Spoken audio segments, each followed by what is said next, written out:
দামামা বেজে গিয়েছে, এসআইআর এর তালিকাও প্রকাশ হয়েছে এবং আর কিছুদিন পর যখন নির্বাচন হবে সেই নির্বাচনে মানুষ কিভাবে অংশ নেবেন, তাদের কি মতামত সেটা জানতেই চলতি হাওয়া নিয়ে আজকে আমরা রয়েছি হুগলিতে, হুগলির চুঁচুড়ায়।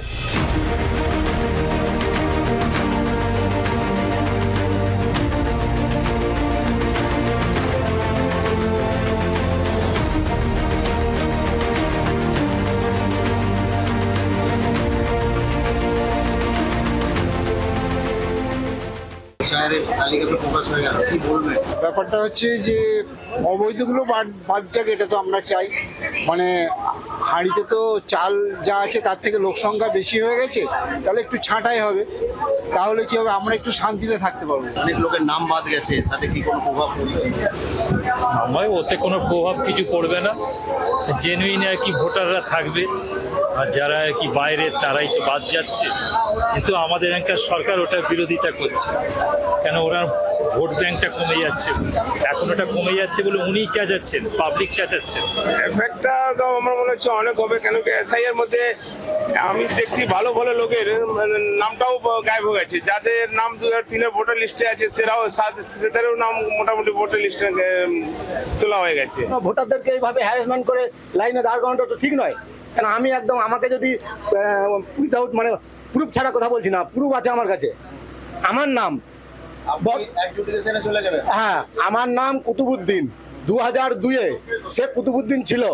শেখটা থাকার জন্য আমাকে এলডি হিয়ারিংয়ে, আমি যেহেতু নিজে বিএলও, আমাকে কিন্তু হিয়ারিং নোটিশ আমি নিজে করে আমি এই ইয়ারও কাছে অলরেডি আমার ডকুমেন্ট জমা দিয়েছি। ভোট আসবে, ভোট যাবে, মানুষ ওই থাকবে, কোনো পরিবর্তন হবে না। আমি আপনার বলে দিলাম, নেতাদের পরিবর্তন হবে। তৃণমূলে জিতেছে, বিজেপিতে চলে গেল, বিজেপিতে জিতে তৃণমূলে চলে এলো। এই জিনিসটা যেদিন বন্ধ হবে সেদিন নেতা হয়ে যাবে। কারা গেম করবে, বিজেপি না তৃণমূল? সেটা বলা আমি কনফার্ম বলতে পারছি না, কেন কি যা হিসাব হয়ে গেছে, যা মাথার ওয়াশিং হচ্ছে, যার যাবে মানে জাতিপাতি নিয়ে মাইন্ডটা ওয়াশ করা ফেলা হয়ে যায়, ঠিক আছে। এবার যার ইচ্ছা হবে তার দেবে। ওই 60 লক্ষ ভোটারের উপর নির্ভর করছে। নির্বাচনের আগে রাজ্য সরকার কিন্তু ভাতা ঘোষণা করে, আবার এসআইআর নিয়েও একটা বিতর্ক চলছে যে এসআইআরটা হওয়া উচিত কি ছিল। এসআইআর তো হওয়া উচিত, এসআইআর যেটা বাদ, যেটা ভুয়া মৃত ভোট আছে, সেটা অটোমেটিক বাদ যাবে, তার জন্য ভোটের কিন্তু পার্থক্য হবে বলে আমার মনে হয় না। এ তো একে অপরকে দোষ দেওয়া আর কিছু নয়। যদি তার সত্যি কোনো ডকুমেন্টস না থাকে তখন তো সে বাদ যাবেই, আর যার আছে সে কেন বাদ যাবে? তাকে হ্যারাসমেন্ট দেওয়ার কোনো মানে যুক্তিই নেই। ভোটটা আমরা দিই হচ্ছে আমাদের ভালোর জন্য, কিন্তু অ্যাকচুয়াল সেদিক দিয়ে ভালো কিছু হয়, খালি নেতারা জামা পাল্টে নিচ্ছেন। এলাকার কোনো উন্নয়ন কাজ, এলাকার উন্নয়ন সেরকম ভাবে হয় না, উন্নয়ন কিছু হয় না। এ তো ওই লোকটাই জামা পাল্টে এই দিকে চলে আসে যখন যে পার্টি আসে, সাধারণ মানুষের সেরকম কিছু হয় না। এখনকার যা পরিস্থিতি, এখন কালকে দেখলাম যা যুদ্ধর পরিস্থিতি, দেশের পরিস্থিতি খুবই ভালো না। হ্যাঁ, দেশের অবস্থা শোচনীয়। কেউ যদি আমরা সচেতন না হই, দেশকে কেউ বাঁচাতে পারে। এই যে সরকার চলছে, এরা তো কাজ করছে, অনেক ভাতা দিচ্ছে। হ্যাঁ, কাজ করছে, ভাতা দিচ্ছে, লেকিন শুনুন কতদিন চলবে?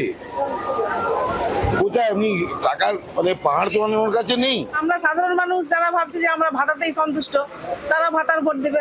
আর যারা ভাবছে দেশে চাকরি নেই, দেশে মানে আমি সরকারি চাকরি স্কুলে চাকরি করছি, কিন্তু আমার ছেলেমেয়েরা বেসরকারি স্কুলে 10,000 12,000 টাকার জন্য লাইন দিয়ে আছে, সেটা প্রভাব যদি মানে শিক্ষিত মানুষের মধ্যে যদি প্রভাব থাকে, সাধারণ মানুষ ভাতাতে খুশি হলেই খুশি, সেটা তো আর কিছু বলার নেই আমার। যারা গরিব মানুষ তারা পেলেই ভালো, সরকারি যারা চাকরি করে তাদের না পাওয়াটাই দেওয়াটা দরকার। যারা ভালো মোটা প্রাইভেট সেক্টর হোক, গভর্নমেন্ট সেক্টর হোক, যারা কাজ করে তাদের না দেওয়াটাই ভালো। যাদের ভালো ব্যবসা আছে তাদের না দেওয়াটা ভালো। যারা গরিব দৃঢ় তারা দিক, যারা নেয়ার তারা নিক। আপনাদের যে চাহিদাগুলো আছে সেগুলো পূরণ হচ্ছে? না, পুরো কাজ হচ্ছে, রোড রাস্তা নালা সব কাজ হচ্ছে। মানে দিদি ভালো কাজ করছে? দিদি ভালো। যেগুলো করলে মানুষের উন্নতি হবে। কারখানা করছে না, চারিদিকে মন্দির করছে, জগন্নাথ মন্দির, শিলিগুড়িতে মহাকাল মন্দির, ওতে তো কোটি কোটি টাকা খরচা হচ্ছে। ওই কোটি কোটি টাকা খরচা করে যদি একটা কারখানা করে, অনেকগুলো লোক বাঁচবে, সেই দিন ভালো দিকে এদের কোনো চিন্তা ভাবনাটা নেই। চাহিদা তো শেষ নেই, সবকিছু পূরণ হয় না, কিছু জিনিস হচ্ছে, কিছু জিনিস হচ্ছে না, সব মিলিয়ে যেটা চলছে। কলকারখানা নেই, ইন্ডাস্ট্রিয়াল নেই, কারখানাতে যত বাড়ি হয়ে যাচ্ছে। লোকটা কারখানা নিয়েছিল বাড়ি কারখানার জন্য, কারখানা বন্ধ হয়ে গেল, এবার ওইকে কংক্রিট হয়ে গেছে, এবার কে ওই কোন কারখানা বসাবে? এই যে ধর্মের কথা বলা হয় যে হিন্দু মুসলিম, এটা কি এফেক্ট হবে? সব জায়গায় হচ্ছে, এখানেও হবে। এটা তো মোটামুটি যা খেলা হচ্ছে এবার ইলেকশনে, যে আমি এত বয়স হয়ে গেছে আমার, এই প্রথম বার দেখছি যে সব জায়গায় যেখানেই মানে ইলেকশন কথা হচ্ছে সব জায়গায় জাতিবাদী নিয়েই তো। এই যেমন আছে তৃণমূল বোঝাচ্ছে যে বিজেপি এলে মুসলমানদের খারাপ হবে, কিচ্ছু হবে না। কি হবে? ও আগে হয়েছিল বাবার টাইমে, এখন এই হিন্দু মুসলিম বলে লড়াই লাগাবে, নেতারা পারবে না। এবার তো মানে কাজের উপর ভোট হচ্ছে না, এবার জাতের উপর ভোট হচ্ছে। এসআইআর সরকারের বিভিন্ন ভাতা প্রকল্প এবং হিন্দু মুসলিম যে ভোট, সেই নিয়ে মানুষের মধ্যে চর্চা রয়েছে। দেখি আরো কয়েকজন মানুষের সাথে কথা বলে নিই। এরকম গভর্নমেন্ট চাও? যে সরকার কাজ করবে সেই সরকারকে অবশ্যই সবাই চাইবে। মানুষের যাতে কাজকর্ম ঠিকভাবে হয়, মানুষের এখন কর্মসংস্থানটাই সবচেয়ে বড় সমস্যা, এটা যাতে ভালো হয়। ভোটটা হচ্ছে মানুষ পাওয়াটাকে যদি সর্বস্ব ভেবে নেয় আর ভবিষ্যৎটা যদি না ভাবে, সেক্ষেত্রে তো একটু অসুবিধা আছে। अभी लड़का लोग 10 क्लास पास किया, उसका 1500 पास किया है, अब क्या चाहिए? এবার হয়তো মানুষের আরো বেশি চাহিদা থাকতে পারে, কারণ মানুষের তো চাহিদার কোনো ঠিক নেই, শেষ নেই। এবার এটা এভাবেই হচ্ছে, बैठा बैठा कम से कम साल में 18,000 रुपया आ रहा है, कौन खराब है? নিরাপত্তা নিয়ে কি বলবেন? মহিলাদের নিরাপত্তা নিয়ে প্রশ্ন। দেখুন, নিরাপত্তা যে একদম খারাপ সেটা নয়, পশ্চিমবঙ্গে যথেষ্ট আছে, তবে আর একটু বাড়ালে ভালো হয়, আর একটু বেশি হলে ভালো হয়।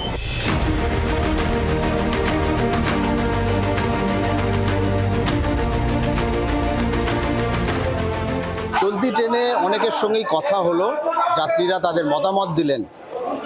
চলুন দেখি এবার প্ল্যাটফর্মে যারা ট্রেন ধরার জন্য অপেক্ষা করছেন সেই যাত্রীদের সঙ্গে একটু কথা বলে নিই। কিরকম হাওয়া রয়েছে? হাওয়া তো দিদি জিতবে। ভান্ডার যে টাকা মারিয়ে দিলে, এটা নাকি অনেকটা সুবিধা হবে মহিলাদের। কি সুবিধা হবে দাদা? সেই তো আমাদের থেকে আমাদেরকেই দিচ্ছে। দিদি থাকবে কি না থাকবে সেটা তো বড় কথা নয়। এবার দিদি থাকলে ভালো, আবার দিদি যদি না থাকে, আমার তো এর উপরে কোনো ব্যাপার নাই, কে থাকলো আর কে গেল। পাল্টানোর হাওয়া বইছে কি? পাল্টানো হয় তো আমি তো এখনো তো সেরকম কিছু দেখতে পাচ্ছি না, কিন্তু অনেকে বলছে চেঞ্জ হবে এই বছরের মানে ইলেকশনেই পুরো পাল্টে যাবে। মহিলা ভোট নাকি তৃণমূলের দিকেই যায়, যায় কিছু, যার যেটা বোঝার আর কি বোঝে। সবাই দেবে না? সবাই দেবে না, যারা বুঝদার তারা দেবে না। আমি তো সেরকম ভাবে কোনো জায়গায় চাকরি করি না, বেকার। 1500 টাকা পাওয়া যাবে, এটা তো খুবই ভালো, আমার তো খুবই এটা ভালো মনে হচ্ছে। এই যে সরকার যে আপনাদের জন্য বা সাধারণ শ্রমিকদের জন্য কাজ করছে, সেটা কি আপনারা খুশি? হ্যাঁ, খুশি। এই যে ধরুন 26,000-এর চাকরি চলে গেল, তারপরে এসআইআর হলো, হ্যাঁ, দুর্নীতির নানা রকম অভিযোগ আসে, এইগুলো কি কোনো প্রভাব? এফেক্ট তো মানুষের ওপর পড়েছে। এবার সবাই কিন্তু এখন কেউ পরিষ্কার করে কিছু বলতে চাইছে না, সব কিন্তু মনে মনে রেখে দিয়েছে। তার যখন সময় আসবে সে দেখাবে, ভোটে জবাব দিয়ে দেবে। ভোটে জবাব দেবে। তাহলে কি এবারে থাকবে না কি চলে যাবে? পাল্টানো উচিত আমার মতো, আর দেখা যাক না কি হয়। সিপিএম কংগ্রেস?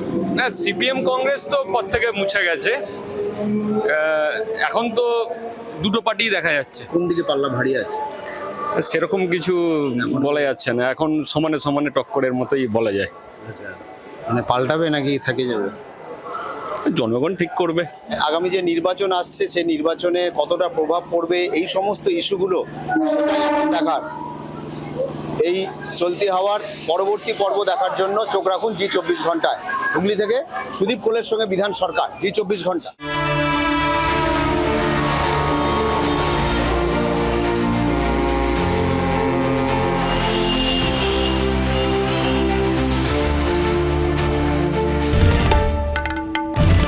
বাংলার আওয়াজ, বাঙালির আবেগ, জি24 ঘন্টা।